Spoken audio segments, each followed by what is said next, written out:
Well, I'd say the very first seed of Avatar was a dream I had when I was in college. I was 19, and I had a dream about an amazing forest that was bioluminescent. And I got up afterwards. I was so inspired by the dream, I started sketching it in oil pastel, colored pencils, and so on. A lot of people ask me, what's the best advice to someone who wants to be a director? And the answer I give is very simple. Be a director. Pick up a camera, shoot something, put your name on it as director. Now you're a director. I think to sum it up very succinctly, it's make it accessible. Get the audience over that hump of watching a period film where people dress differently and they speak differently, and it all happened 85 years ago, and who cares? And there's only one way to do that, which is through characters that you really love and care about. And we fall in love with Jack and Rose as they fall in love with each other. The thing that got me into filmmaking was the love of that sense of otherworldliness that a film can create in your mind.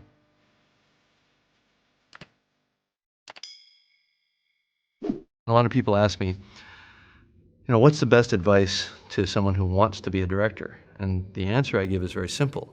Be a director. Pick up a camera, shoot something, no matter how small, no matter how cheesy, no matter whether your friends and your sister star in it, put your name on it as director. Now you're a director. Everything after that, you're just negotiating your budget and your fee. So it's a state of mind, is really the point. Once you commit yourself to do it, then the hard part starts, which is that you have to forswear all other paths, because you can't keep a foot in cabinet making and a foot in directing. You can't keep a foot in one job, and it's a total and all-consuming thing. And I suspect that many of the difficult and challenging things in the world, whether it's research or whatever, but certainly in the arts, must be all-consuming, because you're in competition with people who have made that decision, who have committed themselves 100%. You're competing for resources. It's a big coral reef, and it's a big food chain, and you're competing for resources. And you're competing against people who have made that commitment. If you don't make the same commitment, you're not going to compete. It's that simple. What's the objective of the story? I mean, I'm fascinated by the Titanic and everything real that happened, but you have another obligation. You have an obligation to go beyond that and bring people in to see. I think to sum it up very succinctly, it's make it accessible somehow. Make Titanic accessible. Not that it's inaccessible in a way, but get the audience over that hump of watching a period film where people dress differently and they speak differently, and it all happened 85 years ago, and who cares? Get them in, get them involved subjectively in the event. And there's only one way to do that, which is through characters that you really love and care about. And we fall in love with Jack and Rose as they fall in love with each other, up on the screen. And then there's a certain point where we realize we're on the ship with them. I'm talking about as an audience, experientially, in the watching of the film. And I think that you can't do that in a docudrama format where you have a multiplicity of characters and you do them all perfect historical justice. We very, very carefully observed the history and carefully observed the detail of the physicality of the film, creating the sets and so on. But ultimately, it's an experience. It's an emotional experience. It's a love story. It's, if to use one of my favorite films as a teenager, David Lean's film, Dr. Zhivago, it's not really about the Russian Revolution. It's really about these people in this event that's greater than them. And I think Titanic, my film Titanic, is the same thing. Well, that's what great novelists do, from Tolstoy and whoever you wanted to write about. Right. You borrow energy from the chosen setting. And in some way, I think that energy is returned as well, because by being subjectively involved through this love story, you could outdo Alien for pure shock. I don't think anybody could. It certainly has been tried a great number of times, and nobody's really done it. I mean, going into a movie theater on opening night, not knowing what to expect, the mystery, the wonder, and then the sudden shock and terror that film created, you can't beat that. So I had to come up with an end run around that would be equally entertaining for an audience, but in a different way. And I knew I could do action. I knew I could do white knuckle action, that I could turn the screw tighter and tighter in an action sequence. So I figured, all right, let's do that. Let's jump off from the horror premise into what ultimately becomes an action film. I don't think Ridley liked the fact that I came along and kind of, trampled around in his little world that he'd created. And now, as a filmmaker, having made two Terminator films and then seeing others work in the same sandbox, I know what that feels like. The notion that you make magic so that people come in to the theater and they get an experience beyond what they might otherwise have. Yeah. Tell me what you set out to do. Well, you know, it's interesting that you say that, because when I think of what it was like for me in my sort of formative years, you know, as a teenager, kind of figuring out what the world was all about, you know, going to films and seeing and getting taken through that doorway into another world, whether it was science fiction or the past or just some other place, some other people, you know. And I think of what that meant to me at that time. And I think so many people in Hollywood, and I don't mean to diss Hollywood in any way, but they've lost touch with that sense of transport, you know, an almost religious transport that a movie is supposed to have. And I'm not saying that all films need to do this, but, you know, the thing that got me into filmmaking was the love of that sense of otherworldliness that a film can create in your mind and in your emotions. Some place that you cannot. Exactly. You know, out of your daily life into some place or some feeling. Sometimes it's not another place, it's another emotional place. I was hired to direct a film called Piranha 2. I was hired by a very unscrupulous producer who worked out of Italy, and he put me with an Italian crew who spoke no English, even though I was assured that they would all speak English. And I actually had to learn some Italian very quickly, and I'm talking about in 2 weeks, because that's all the prep time I had, because I was actually replacing someone else. And I was put into an untenable situation, and then fired couple of weeks into the shoot, and the producer took over directing. And it turns out that he had actually done that twice before on his 2 previous films, and that was his modus operandi in order to get the financing and then axe the director. And in the course of throwing me off the movie, he never showed me a foot of the film that I had shot. He held on to the dailies. We were shooting in Jamaica, and I would shoot in Jamaica, the dailies would go to New York, be processed. He'd fly to New York and look at them and not send them back for me to see, so I wasn't even seeing my own film. So he basically came in and said, your stuff doesn't work, doesn't cut together, it's a pile of junk, and you're off the movie. And then he took over the film. And I thought, you know, I really don't, I mean, okay, maybe I'm just bad. Maybe I'm just not good. So I went to, a couple of months later, I went to Rome to find out sort of the truth, like what really happened. And he wouldn't show me any of the film. And I had been in Rome prepping the film for a couple of weeks before we went, and I remembered the code to get in, and so I went in and I just ran the film for myself. And it wasn't that bad. Because all I wanted to know was just one simple fact. Could I or could I not do this job?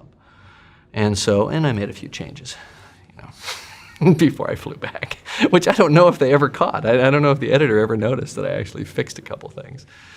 But I had to know whether what they had said was true. So here's a case where everyone around me had basically said, you stink, you suck, you don't know what you're doing.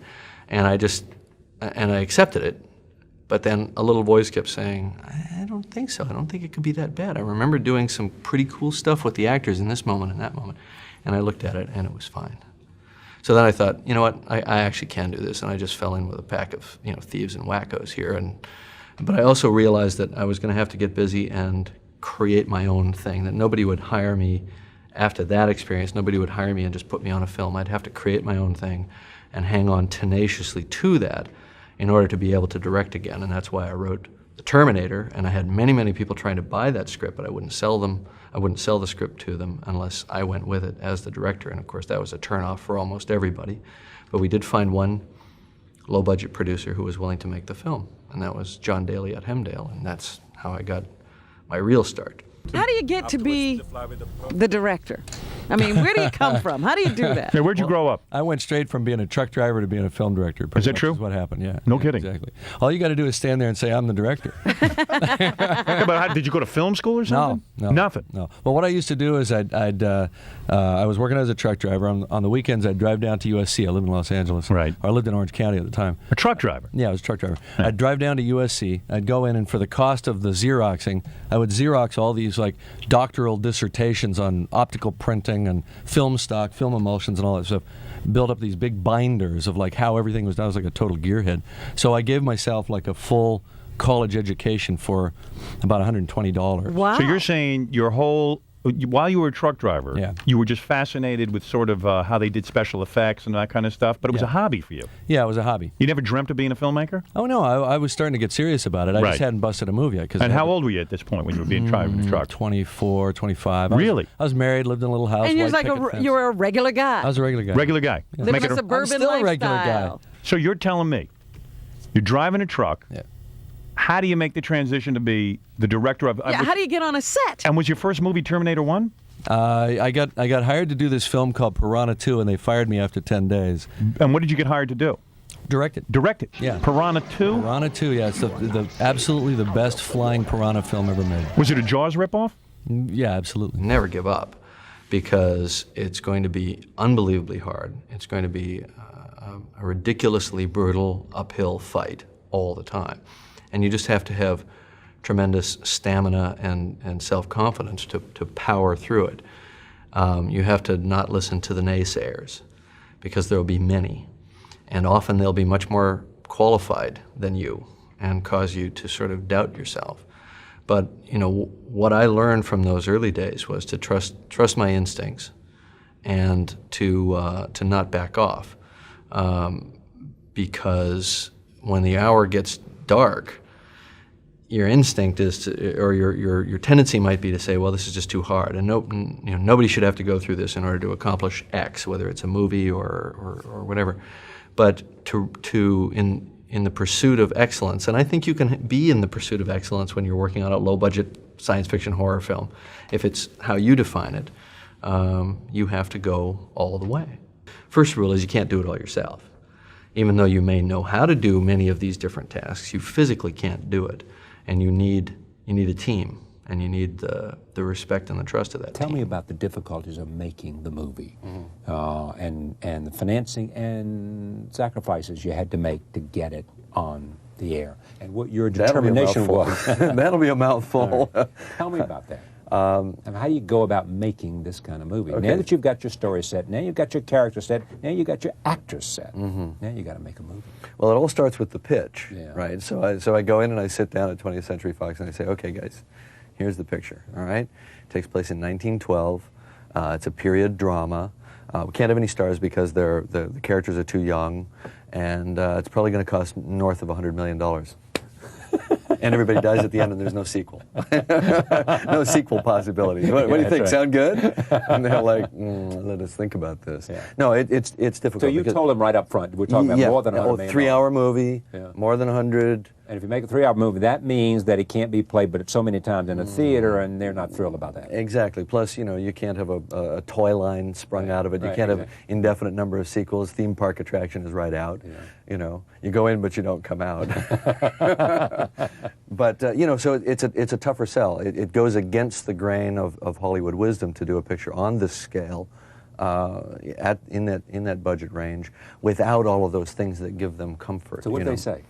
Let us see the They said, script. you're James Cameron, go. Well, yeah, there was a bit of that, and I have Because a good. you had a little deal with them anyway. I have a relationship with them, and they trust me, and we've gone into precarious places before and come out of it looking good. So, it held them back that one step, and I said, let me write the script, and I'll show you that. So then they read the script, and they're literate people. They could see it on the page. They could run the picture in their head, and they said, you know what? We really hate it that we like this so much, because now we're going to have to make it.